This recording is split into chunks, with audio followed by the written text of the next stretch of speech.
Media day has come and gone. What did Buddy Hield say about his contract? Myles Turner going to be more of a leader? How are the Pacers going to improve on defense? What do they make of all this training camp competition? And so much more happened on Media Day. We'll talk about it all with Alex Golden on today's Locked On Pacers podcast. You are Locked On Pacers, your daily Indiana Pacers podcast, part of the Locked On Podcast Network, your team every day.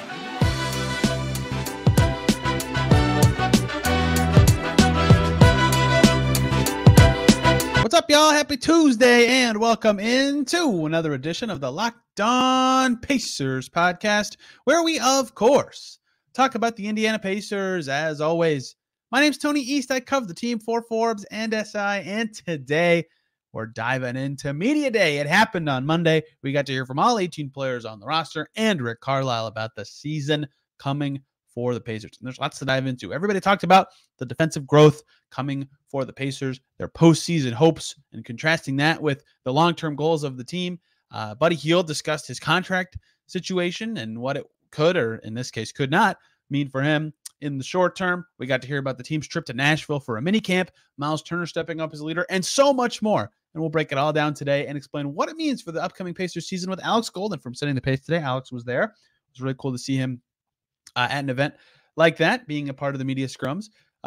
Give Alex a follow on Twitter at Alex Golden NBA and subscribe to Setting the Pace. But now let's talk Media Day, everything learned about the Pacers and what it means for their coming season. Media Day, it's over. You know it's Media Day because it's 9 p.m. and I still have coffee on my desk. Fun day. Got to hear from every player on the roster, which is always good. Lots of insight from everybody there and lots of media there this year. One of them joining me today to talk about the biggest things learned from Media Day and the storylines to watch in camp. It's Alex Golden from Setting the Pace. You've heard him here many times, and he's back. Alex, first Media Day. What'd you think?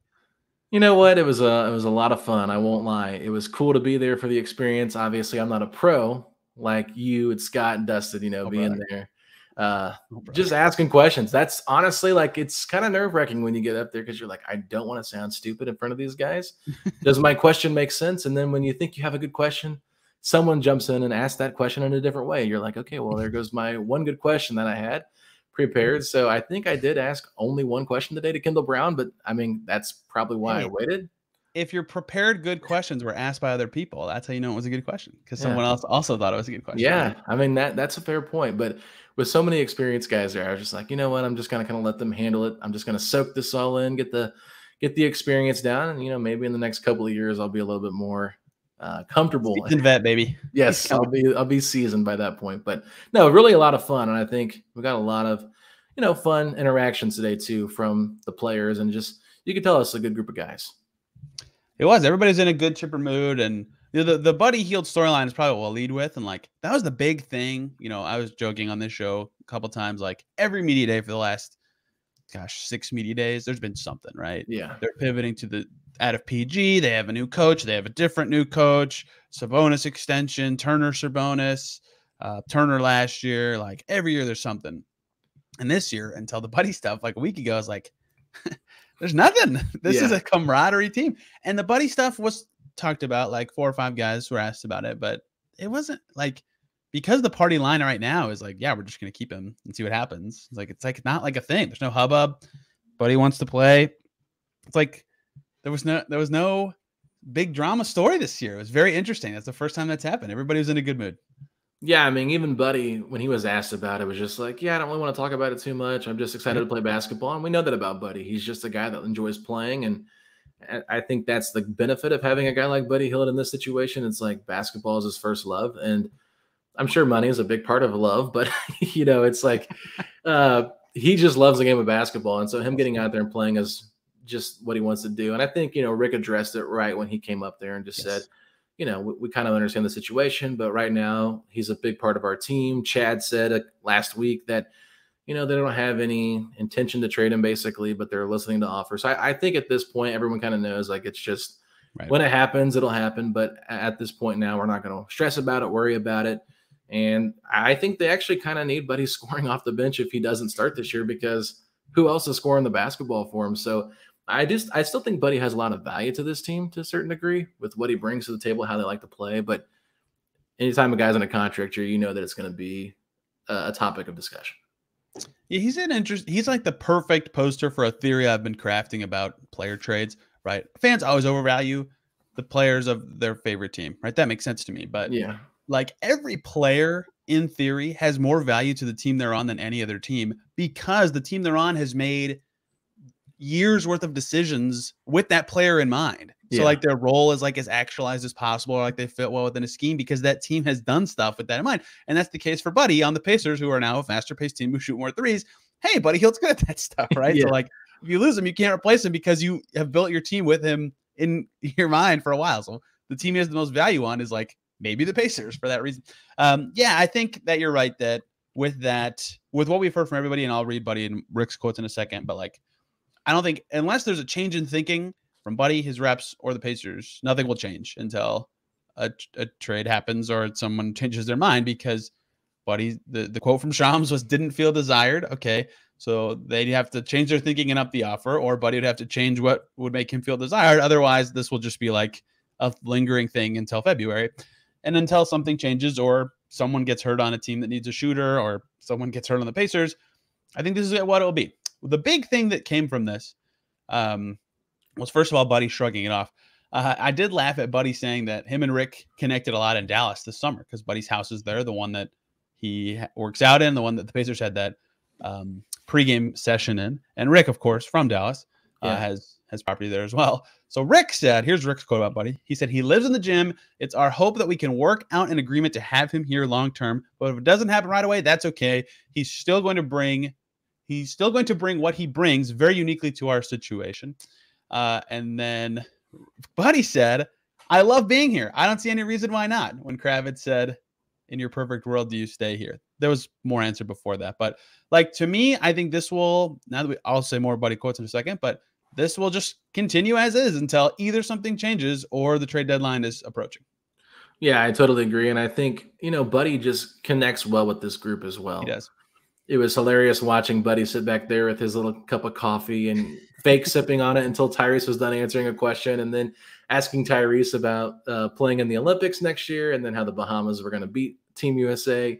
It's just, Buddy is just, and you know this because you've been covering the team since Buddy's been there, but he's just a fun personality to have around, and I think he's good for the locker room morale. But, of course, it's all going to come down to a business decision at the end of the day. We do know the Pacers did offer Buddy a contract, but terms of those contract details were not, made to the public. So it'll be interesting to see if they can find something else to talk about in terms of a deal and come to an agreement. But it's also going to come down to how Buddy plays this year. I think that at this point, Buddy defensively has got to improve. And when I think it was hilarious when somebody asked how he can improve defensively, he just kind of gave like a blank answer. It was like, just be more engaged. Like he didn't say it's like, that's a good start, Buddy. But, I think if Buddy was just a notch or two better defensively, then maybe you wouldn't be having these conversations. But because he could be a huge liability in a playoff series, that's probably why you have to be careful with overpaying him to keep him here, because while he does bring a lot of value on the offensive side of things and in a locker room as a positive person, there's players behind him or currently that are maybe above him that just need more minutes. And I think that's kind of the logjam this team has at a lot of different positions too, though. With every passing game, that's one less game you could play for a new team too. So his trade value theoretically slow decrease until the deadline. So we'll see what shakes out there. Buddy said, perfect world. I mean, I'm here. They traded for me, so I expect that. I love being around the teammates. I love Rick. That was right before the thing I just said a second ago. Scott Agnes asked with a follow-up if it will be anything lingering over him for camp. He said, it's basketball.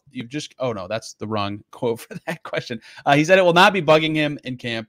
It's basketball. It's fun. He's ready for the season. So that's what my first take on this was that he's the perfect player for this to happen if you're a team, because it won't cause any problems. And he basically confirmed that today, but we'll see. I mean, if his role does change and everything's different, we'll see what that actually looks like for him. But as of now, I think now that we've heard from Buddy and heard from Rick and heard from everybody, status quo, baby. We'll be waiting it out. Yeah, I agree with that. I'm excited to see what Buddy does this year. I mean, it's a team that wants to win, a team that wants to continue growing, and we'll talk more about that on the pod. But how can Buddy be a part of that? That's an interesting thing. And like you said, the value does go down. But you also mentioned if a team gets an injury to a shooter and they need someone, they get a little desperate, maybe holding on to Buddy isn't the worst idea if you do want to trade him and get more value for a team that might become desperate as they get closer to the trade deadline. And I think also the Pacers will have an idea of what direction they're wanting to head after the first month or two of the season in terms of how they play. So that could be a big factor in how they view Buddy moving forward as well. Hey, everybody, really quick break so I can talk to you about Ibotta. The weather is getting cooler, although not for this week in Indiana, and that means it's time to stock your closet with winter clothes. It's coming with Ibotta. You can get cash back on winter coats, hats, gloves, scarves, and more for the whole family. Ibotta gives you cash back on hundreds of grocery items, from produce to personal care to pantry goods, so you can make sure you're beating inflation no matter what you're purchasing. Either link your loyalty account or upload your receipt after you shop and get your cash back. It's that easy. The average Ibotta user earns $100 per year. That could cover the cost of an entire shopping trip, or use that cash back to buy that flight you've been eyeing, the game you've been dying to go to, or the fancy dinner you've been craving. Other apps give you points. Don't amount to much. With Ibotta, you get real cash back that you can cash out to your bank account or to PayPal or to gift cards, and you can earn cash back on hundreds of online brands and retailers too.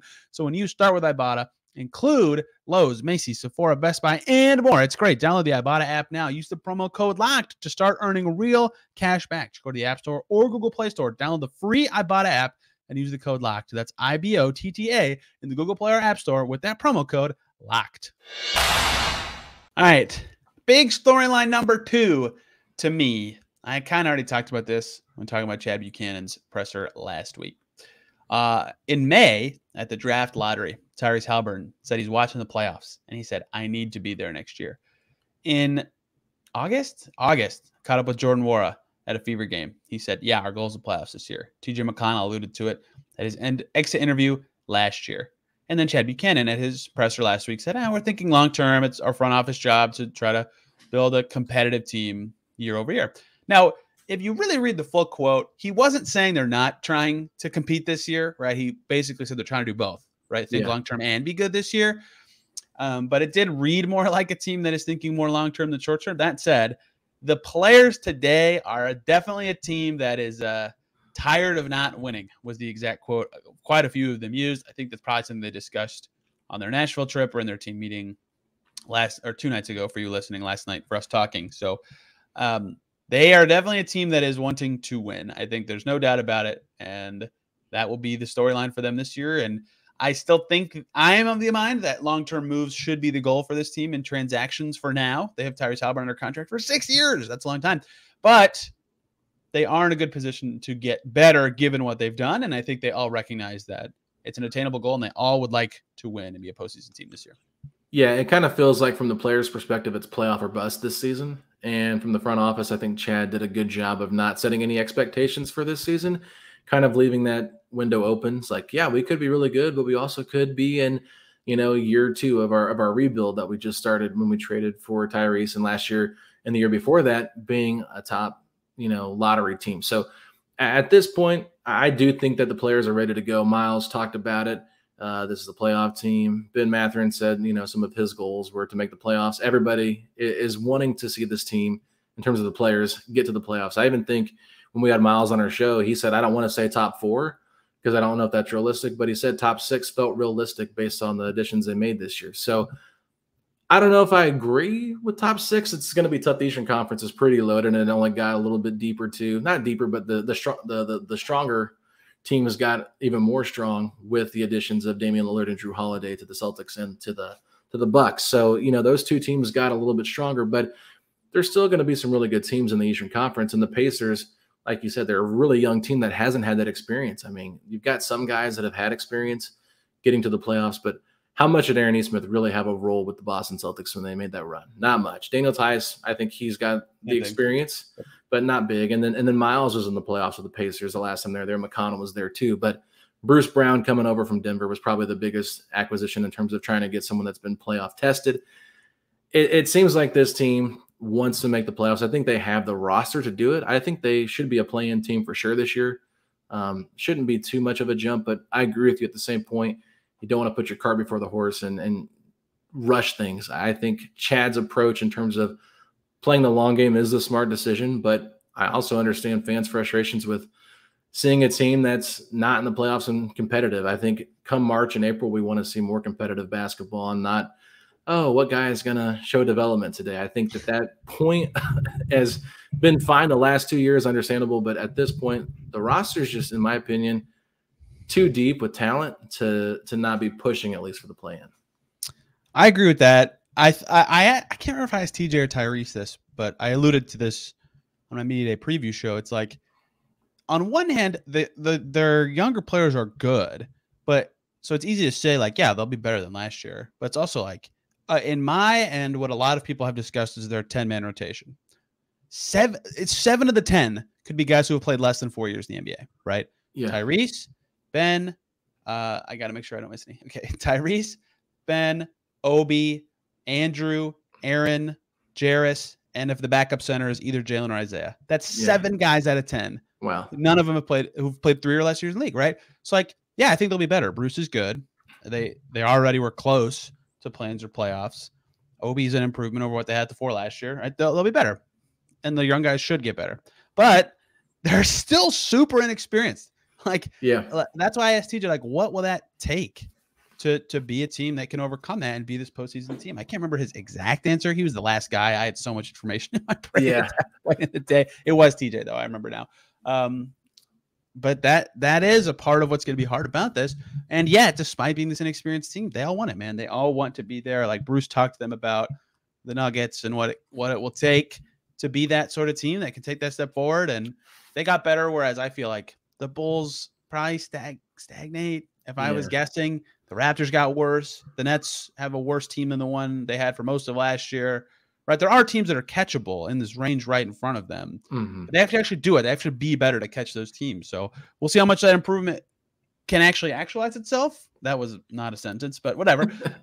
But I think the players certainly think and are talking like a team that's like, yes, we are going to be playing a game after the regular season. I mean, at this point, every team feels good about their roster. That's true. Yeah. It's media day. What do you expect? That's why I included the stuff from May and no, that's August fair. And X interviews. If you look at it, 23-18 at the halfway point last year, and then Tyrese goes down. So I'm sure they feel pretty confident with what they had last year. Didn't have a lot of roster changeover. Yeah, you lose some veterans like James Johnson, George Hill, who was acquired at the trade deadline, but you still got your main core still here intact. And then you really did address the power forward position by getting Jarris Walker and Obi Toppin. So I totally understand why they feel like, okay, we have what it takes to make that next step. But at the same time, like, it's also going to come down to, hey, how much more of a step can Mathurin take from year 1 to year 2? How does he look as a starter? If he is a starter, how does he mesh with Tyrese Halliburton? Are those two going to have the same chemistry that him and Buddy Hield had? Probably not. Their play style is going to mesh well together. And, Andrew Nembhard, is he going to not be a starter and come off the bench as the backup point guard? How does he look playing more on ball versus off ball? I mean, there's a lot of different things that are changing with this roster, even though it's the same group and positions of what kind of role they're going to be playing. So I think that's all something to monitor. I think that when the Pacers decided to go a little bit smaller last year, putting Aaron Nesmith at the 4, removing Jalen from the starting 5, yeah, they looked a lot better and they just fit better together. But at the same time, now you look at it, it's like defensively, if you have Benedict Mathurin and Obi Toppin in there with Tyrese Halliburton, you're relying a lot on Myles and Bruce to carry the load defensively. And I think it's just going to have to take those internal steps of growth from the guys that have already been here. Guys have something to prove. And I think that there's excitement around the building because they have the talent, they have the youth to make that next step. And they feel like they can only go up from here. There's hopefully no regression from these young guys. But at the same time, asking them to take on bigger roles could be a little bit more of a challenge than maybe we think as fans or we think as people covering the team. So all in all, though, it should be I think they should make the playoffs, Tony. I really do feel good about that and saying that. But at the same time, I'm more so looking at 7 to 10 range. Top 6 is going to be tough. Very tough. Extremely tough. A lot of good teams in the East. You just unintentionally nailed the subtlety of media day that I need to include here. All the videos of the player interviews, I believe, are posted by the Pacers by now. Like, I asked Ben and Ty about their fit together and their evolving chemistry, right? We're not going to cover that in here because it's not one of the biggest things that was talked about, but like, that's significant to me, right? I asked Aaron Nesmith about not playing the 4 as much and like what he worked on because that likely won't be on his plate as much this year. He gave a really insightful answer to that kind of stuff, right? Like, that's all stuff that I think fans should know for the season coming up. But like, we'd be talking for however many minutes the interviews were today. We can't do that. Yeah, like 4 hours. Yeah, we were there for a while today, 10 to 2, basically. but that kind of stuff is really interesting to me and like a big part of the Pacers story. Like everybody knows the Ty Ben thing. Like Aaron Nesmith said he's working on more perimeter stuff and taking an extra dribble. Like, yeah, that's great. I think that's all really helpful for him, but like it's not what we're talking about today. Yeah. But all important stuff. Like that's what Media Day is all about, is hearing all these little intricacies that could be coming. And those skill growths are going to be important for the Pacers who would like to make the postseason. You know, the most common answer was to the how do you guys become a playoff team question. Exactly what I thought it would be. We got to defend better. That's great. How do you defend better, Pacers? That was the theme I had. I didn't even I put down my questions for every player under their name in my sheet, but I didn't type the defense question for all of them. I just put it in giant capital letters at the top because you could lob it to every player. Yeah. All of them have an interesting take on what the Pacers need defensively. And we got every cliche, I think, Alex, today. No, we really did. I honestly, like, whenever I listen to people talk about it, it's like, yeah, we got to engage. We got to be more lock in. Yeah, lock in. Consistency. We got to be more like, I feel like Myles gave the best answer, though, when he said communication. I think I'm kind of paraphrasing here, but he basically said communication is overrated. It's just about effort. And I was like, you know what? That's probably more the truth than anything. Like, just giving full on effort and focusing on it. Like he said, everybody wants to score. Like that's what's fun about in the NBA, being able to score. But like, if you can just lock in defensively, it's going to help. And, you know, being the anchor, like Bruce even said it, like Myles is our anchor. He said, I'm just here to help. And that's great to know that he's a defensive leader. I think that we've already known that about Myles for quite a bit now, but at the same time, like him taking that step and being more of a vocal leader, being more of a prominent part of this team, and no question marks about where he is in terms of like where the franchise views him in terms of long term. I think that right now Myles feels pretty good about where he's headed, and I think that I just value guys that are really solid defenders and what they have to say versus guys like Buddy who's like, well, I got to engage more. You know, it's like, yes, we know that, Buddy, but what can you do? I think I really do agree, though. Like a lot of times defensively, it's just about effort and mind over matter a lot of times, because just staying in front of your guy can really help. And if the screen navigation from a lot of these guys has to get better, and positioning yourselves better. Communication definitely is a thing, but I think it's all just like a collection of different things that come together to make the defense better. But if it's a true emphasis like it was last year, I'm hoping that they do focus a little bit more on it, because last year that's all we heard about at Media Day 2, and the defense was not very good. It was okay for a little bit, and then it was atrocious, and then it was the worst in the league. It's a very steady decline. Yeah, so we got like every kind of answer, right? No one actually said what specific schematic change would be, but people like lightly said like, there'll probably be some tweaks to what we do defensively. Okay, we'll see what those are. We can get more clarity on that when they actually practice as a team, and we can see what that are. We got some talk of like micro skill things, like Obi Toppin talked about his lateral foot speed, right? He thinks he's fast flying up the court, but moving side to side, he's not as quick. So he worked on that this summer, right? So you can stay in front of people better. That makes sense. Like these are all things that matter in the scheme of defense. And then you get your, Bruce Brown answer. I didn't get all of Bruce Brown because I was talking to Jarris on the side, but just like effort, baby. Like just F and do it, And that's true. There is truth to that. But I think that they're all right. Like no one is wrong in what they're saying about what the Pacers need to do defensively. But like sometimes the effort one and like the locking in one, I roll my eyes because it's like that's not like a skill. Like that's almost the expectation. It should be a given. Yeah. And you're an NBA player. I get that it's not. Like I reasonably understand that you're playing 82 games in 4.5 months, right? Like or 5.5 months. Like that you don't get a pass, but like if you have one or two like atrocious games, okay. But it mostly should be a given. So I roll my eyes at that one, and I'm much more appreciative of like schematic changes and micro skills and things that I'm like, yes, this is tangibly, I can see how you got better at defense because this. Andrew Nembhard last year was like waving his arms all over the place as a rookie. And I'm like, how can you do that? Like, how do you have the energy to do that for a full game? Like, that's impressive. Those kind of things are going to matter a lot to this team. And maybe that is effort, waving your arms around like that for a whole game. But yeah, I think we got the answers I expected, but I still think the key part was them recognizing that to be the team they want to be, they got to be better on defense because they can score whenever they want. Yeah, and I think TJ McConnell brought up a great point talking about Jim Boylan and how he's going to help with the defense too, because we know Jim Boylan obviously rubbed people the wrong way in Chicago as a head coach, was a little bit of I don't know what the right word is there, but just didn't really fit in well as a head coach. Maybe didn't have the right personality for the NBA to be a head coach. But as an assistant coach, he's been here before in Indiana, and he's coming back now. And I think he was around the team last year, wasn't on the staff, but he was around. And then now he's a full part of the staff. And I think that the defense will get better because of Jim Boylan. I think he's a really good basketball coach.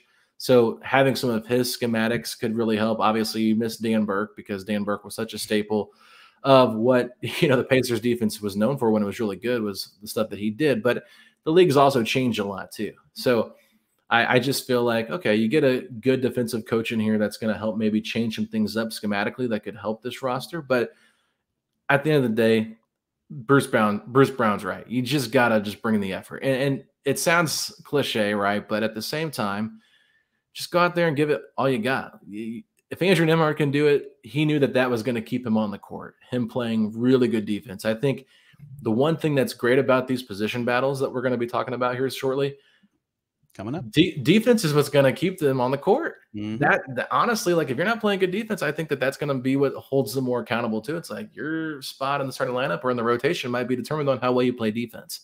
So that could be a huge factor in terms of like them trying to not name a starting five and such to try to push the defensive energy to get better. You stole my transition. I was actually going to talk about fantasy football for a second because while you were talking, I checked. I need 25 points from Kenneth Walker tonight to win. It is the second quarter, and he has negative 0.1, baby. Let's go. I have Kenneth Walker too, so that's great. I'm not going to be winning. What I was going to say is the thing about the competition stuff, like hearing from the players matters there.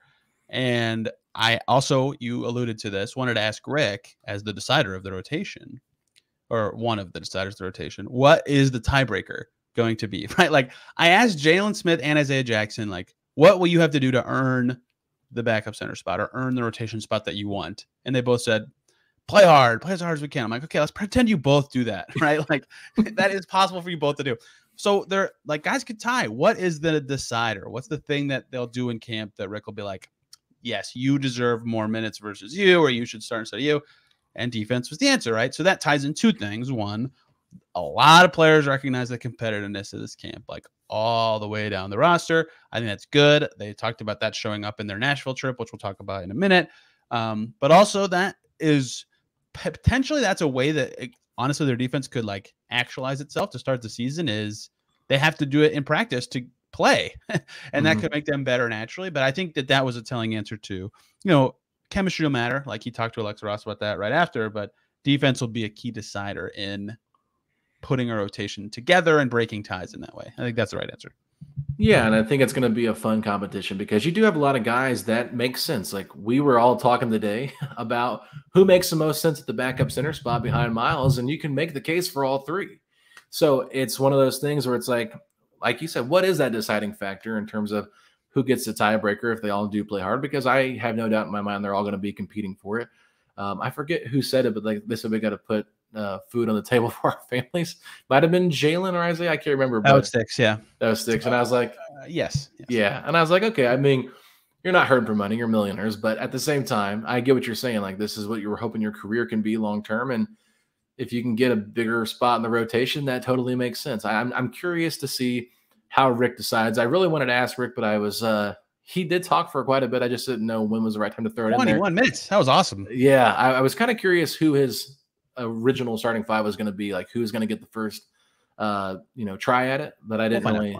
I'm sure we'll, for you yeah, Tuesday. So we'll see who got the run with the first team, and I'm curious to see how that plays out and what kind of different combinations they play together, because everyone's kind of excited to see how this team gels in terms of their defensive side of things. But position battles, it's going to be fun. You got a lot of opening spots there at the wing. Mathurin, I think Buchanan even said like that's kind of like the hope is that he can be the starter. But at the same time, that chemistry has got to be there. The defensive side's got to be there. And Ben really wants to be a two-way player. Ben wants to be great. He said he's not doing media anymore the rest of the year after he walked through, which was hilarious. He was kidding. To be clear, everybody, yes, he was joking. He was kidding. It was just funny because he was like, it's a long day. I mean, I'm sure they're tired of doing it. But I think that him taking that next step is going to be huge, but he's got to earn it. And he said he wanted to be Coach Hard last year. And I'm kind of curious too, because we did hear Rick say last year, I don't think he said it this year, but talked about not playing guys a lot of heavy minutes, trying to get a nice balance of minutes and not overplaying Ty.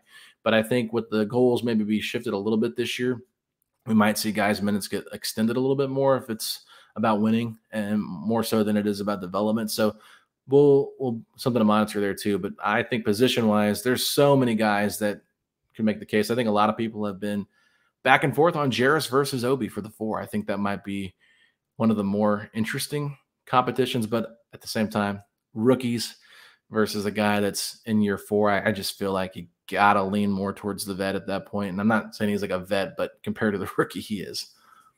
Yeah, that one is interesting. I asked Jarris about coming off the bench. That Derek Kramer tweeted that video. If you want to see what he said there, or you can see it on the many people who posted it. YouTube videos, which again, these are everywhere if you want all the nuance. Yeah. First of all, for Jalen Smith defense, yes, they have money. Like they're going to feed their families, but like if you get more, it's like a whole generation added on, like it's a big deal. Yeah. It's like your kids family meals at that Yeah. point. So I get what he's saying there. Oh yeah, the competition part that was fascinating here, and what's different to me this year about it, because like last year's team had depth too. In fact, they have a lot of guys back from last year, which is part of the difference, right? Like their only free agents this summer were minimum guys, basically. O'Shea, George Hill, James Johnson. I think if I was a GM, O'Shea would be a little more than a minimum guy. That doesn't matter. There was a lot of rollover contracts. There was less at stake with free agency coming up this year. Not only is there position battles and guys have to earn it and guys want to play, a lot of them are fighting for like contracts in the future or an option or something. So there's a lot more to it, both of them earning it and from what they were talking about last week of the people management side. Like if you're Jordan Wara and you're not playing, you're like, I'm a free agent after this year. Aaron Neesmith's a free agent after this year. TJ McConnell could be a free agent after this year. Daniel Tice is a free agent after this year. Isaiah Jackson and Jalen Smith both could be free agents after this year. Bruce Brown could be a free agent after this year. Buddy Hield will be a free agent after this year. There's extensions that could make some of that stuff different. Obi Toppin could be a free agent will be a free agent after this year. Like they're all fighting for stuff beyond just like this year of Pacers basketball, right? So last year, everybody wanted to play and like it's going to suck for them and there's going to be some strife for them, but this year, it's way more significant, too. So I think it'll be even more heated competition. And everybody was in a great spirit today, and that's what made O'Shea Brissett such a good teammate to me. I've talked about this before, but like O'Shea Brissett would go 3 games up playing, and that dude was rah, let's go. I'm the best teammate ever on the bench. And then he'd hop back in for the next game and look great in his role. Like, that's hard. Some guys are not good at that. And so I'll be curious who can do that this year when there's a lot more at stake in the competition part of this, and we'll learn a lot more about that on day 1. Yeah, and I mean, they talked about that too. They talked about how we gotta be competitive and hold each other accountable on the court, but when we're not worried about minutes, we got to be friends off the court and be good teammates. And I think that's a tough balance. I mean, especially if you're in a contract year and you're trying to figure out what's next for you, and especially if you want to be here. I mean, it just makes it more difficult. But I also think it makes it more fun to see how that plays out, because everybody's in the same boat, and not everybody is just going to be, besides Myles and Tyrese, nobody has been guaranteed a starting spot. So you're going to have to go out there and earn your minutes. And like you said, there's so many guys that are up for contracts. Like they're going to be giving it all they got, because even if their next contract's not with the Pacers, they want to make sure that they're proving why they belong in the NBA, because, every year you got so many new guys coming in with the draft and all that. So unfortunately, it just one of those things. Like James Johnson, George Hill, not even in the league right now. So 2 guys that were huge parts of the team's chemistry and veteran leadership on the roster last year. So I think that it's going to be fun to see how it plays out. But at the end of the day, defense is going to win out. I think that's the bottom line here, whoever is the better defender. And I think also what the long-term goal is too. Like they have to consider that, I think, in terms of how they want to view these rosters spots, and they want to view the rotation, because you might have a veteran that makes a little bit more sense with the starting lineup, but is that the best fit moving forward? And does it really give you a good sample size of what you're looking to see maybe for the future?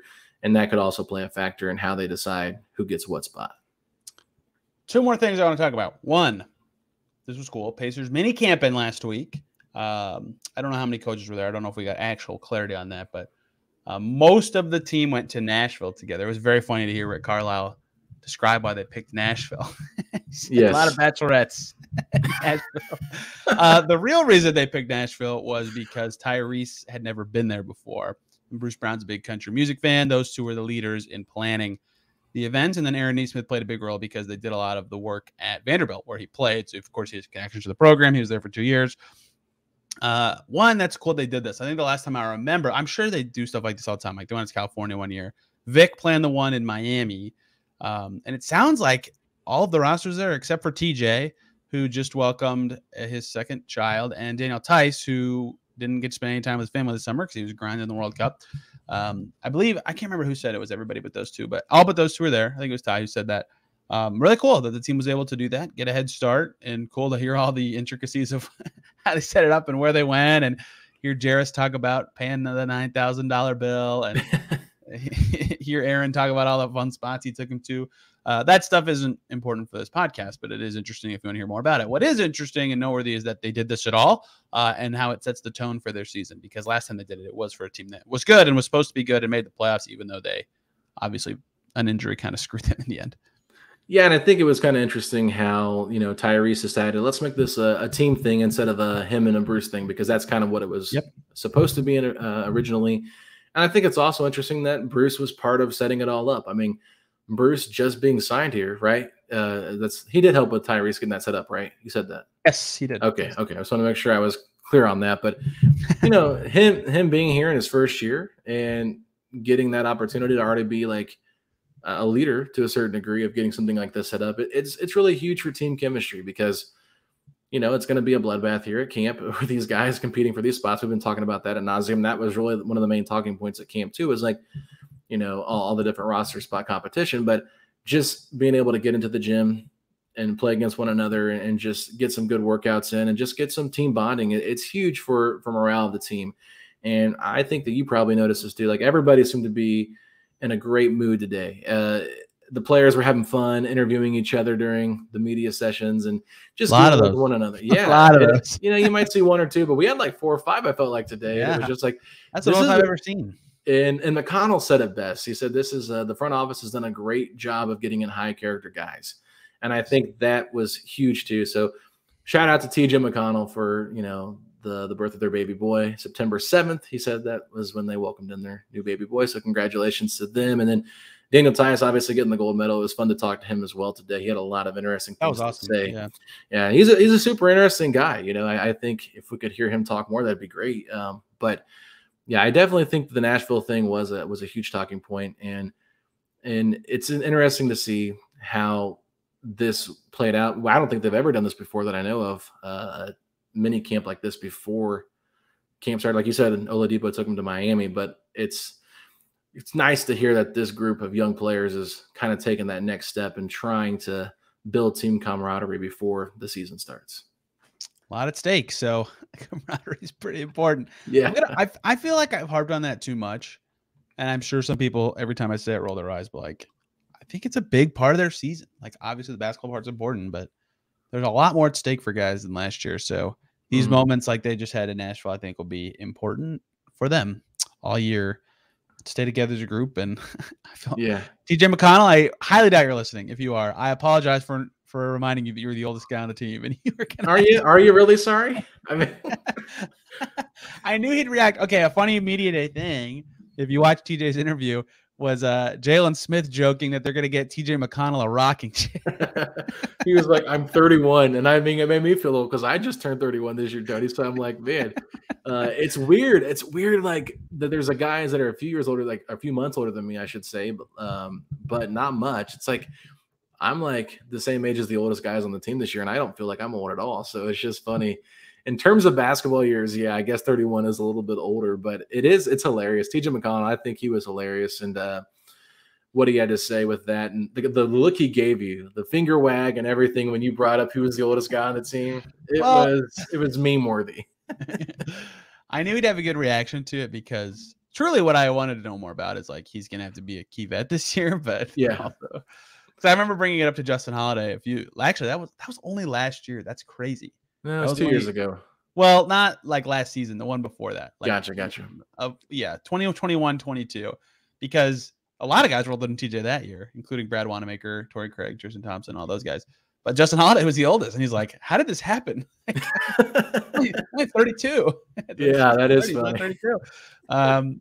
Or was he 30? Yeah, he's 32, and now he was the oldest guy. So, low 30s is like oldest guy on the team material, and like you can clown that, but I keep talking about Buddy Hield's age being important in all this. Well, he's turned 31 in a few months. Last thing that I thought was noteworthy. Speaking of leadership, Myles Turner, unprompted, was all about it, man. He is psyched to lead in a way that he's never really done before. You know, he stepped up in that way in past seasons, but he was one of the ones who, it sounds like, at least was a leader of the Pacers harping more on accountability this year internally. He is the only, I don't want to be wrong. Okay, TJ was too. He's one of the only Pacers who's played in the playoffs for the Pacers before. Yeah. Like, he's done it with this franchise. He knows what it takes. That's why he thinks defensive growth is so important. But he wants to be a leader and harp more on accountability than in the past. And I think that is good. I think that's needed for him. I think that's the next evolution, right? Once you have a good year, that's next. Because now people will follow your lead because of your play also, right? That's something that always has been important for my seat about TJ McConnell. Is he's going to preach all this stuff about being a vet, and then he's going to go play so freaking hard every game, right? And that's important instead of being a vet who doesn't play. And like that can still be a good vet if you don't play, but that matters for TJ. Now that Myles had a good year, I think it's a perfect time for him to step up in that way. And he talked in a way about being a leader that he's like, guys say they want to be a leader all the time, but like, I've never heard Myles like this before. So I will be curious what that looks like, especially because they lost, you alluded to this earlier, a lot of vets this summer. So I think TJ and Myles are the early clubhouse favorites for veteran leaders this year, even though I think Ty will be one of the key bonding leaders this year. Yeah, I agree with everything you just said there. And one of the things Myles also said was last year there was times where he would bite his tongue and not say anything. And he said, this year, I'm not going to do that. I'm going to hold guys accountable. And to me, it felt like if you listen to anybody talk about Ben Mathurin, Myles probably had the most praise for Ben Mathurin in terms of what he can become. I think Myles is going to hold him accountable more than anybody because I think he sees what the specialness that is in Benedict Mathurin. And if he can hold him accountable, it was interesting. A lot of the young guys that were talking about, things that Myles has shown them. I think Oscar Tshiebwe was like talking about Myles, and, Oscar's obviously on a 2-way contract. And probably the funniest interview of the entire day at Media Day. He is just hilarious. He was awesome. Yeah. Yeah. The best part, I think the best quote he said was, I was trying to rebound. It was really easy for me in college. And then I was like, I can't move Myles. So I went into the weight room and said, make me stronger and please make me taller. But I mean, it was just great stuff. I mean, he said, I liked when he was talking about trying to duck the bill next time they go. Yes. He's like, I'm going to the bathroom and I'm getting out of there. Everything he said, honestly, that entire interview was just so funny. And he was just like, he was just hamming it up, man. That is definitely how I felt. But even guys like Oscar Tshiebwe, like, Myles is kind of taking them under his wing and just kind of showing them the ropes. And it just, Myles is going into year 9. Like, he is like it's crazy to think he's been here that long, but it's, he's beat all the trade allegations. He's here. He's going to be a part of this team moving forward, I feel like, and is a really nice fit with what they're trying to do and the pieces they put around him. So I just feel like Myles taking that next step is going to be huge. And McConnell, it'll be interesting to see the voice that he has, because there's a chance he isn't in the 10-man rotation to start things out this year. And how does he lead when he's not necessarily on the court? That could be something to monitor as well. But I still think that he just has so much respect from everybody in that locker room that he's not going to have a problem having that same thing. And he even talked about, we can't forget what James Johnson taught us last year. We have to still remember what he said and bring that to the clubhouse and not forget it, and then just continue to add on to that. And of course, like you said, Tyrese is going to be the leader just naturally. That's what he does. He's just a natural born leader, and he's the face of the franchise. So that's what you expect. But I love what Myles said about being more like holding guys more accountable. I think Bruce Brown even hinted at that. I don't know if you were over there at the time when he said that, but you got to just be accountable. And if you can't hold yourself accountable, then that's a problem. But I think that's going to also dictate playing time too, if you can't be held accountable. Got to be able to sit there and take it when you mess up and not be afraid to get called out by your teammates, because at the end of the day, they're just wanting to make everybody better. I have to add in 2 notes that were not scheduled for the show. Okay. 1, I was right in my guess in August Buddy Hield is changing his number because of Kobe. He's honoring Kobe and does not want to be 24 anymore. That's my guess of why he went away from 24. I did not know why he chose 7. It's because he's one of 7 siblings. It's a family honoring number. He did apologize to Jermaine O'Neal, by the way. That was the first thing he said. I really appreciated that. Just get it out of the way, get it over with. So that's a good number change reason. I appreciated getting to know that. And the other one, this was a Tony East only question. No one else gave any crap about this. Ben Shepherd has a mustache, and it is rocking. I have a great picture of it on my Twitter feed. If you haven't seen it, there's probably pictures or video of him. I asked him what inspired it. He said he saw a picture of his dad at their wedding, which was at least 23 years ago, given how old Ben Shepherd is. Probably at least 25 years ago. And that it was his inspiration. And boy, does it look like a 90s mustache. So Ben Shepherd, the facial hair king, it is great. You had some funny comments on Twitter too about the photo, and I think you told me earlier what one of them was about. He looks like an ABA player.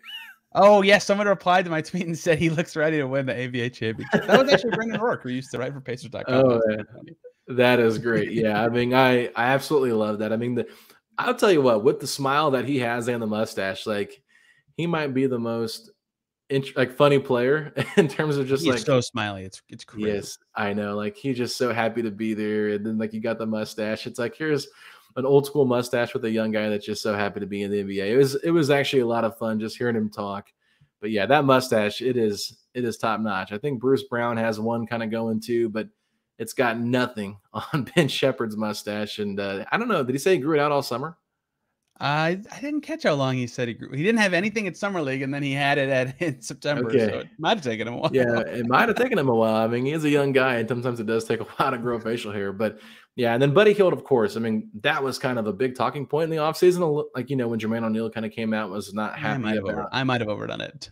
I personally might have overdone it. Yeah, I mean, we talked about it a little bit on the pod, and I've literally gone, I don't know how many times on the pod asking people what they think about a Pacers Ring of Honor type thing. I am kind of curious your thoughts on that, but I wanted to ask Rick about it, but I was like, well, I don't know if it's the right time to ask about this. It's the beginning of the season. I'm sure he doesn't really care about that. But at the same time, when Jermaine kind of came out and said that the franchise doesn't really honor former players like they other franchises do, it does make it kind of interesting. And for Buddy Hield to say that, at least he was aware of the situation. And I think he even said he would have not picked number 7 had he remembered that it was Jermaine's number. So, that might that might have upset some Jermaine O'Neal diehard fans that Buddy forgot about him. But I get it. Brogdon wore 7 before that, so it's not like did George Hill wear 7 too last year? George Hill. Hey, you're forgetting a legend. Yeah, put Joel Embiid in a blender. Al Jefferson wore number 7. That's right. That's right. He did. So unforgettable play for me. I'll never. Yeah, never. The thing is, number 7 has been worn since Jermaine last wore it, so it's not like it's that big of a deal to me in terms of who wears a number. But I did agree a little bit with Jermaine in terms of like the franchise could do a better job of remembering older players, and Myles Turner even said the same thing. It'd be cool to have something to honor them and get them in the building throughout the season. My Ring of Honor, or if I had one, if I was the Pacers, it would have to be like written in requirements you have to meet.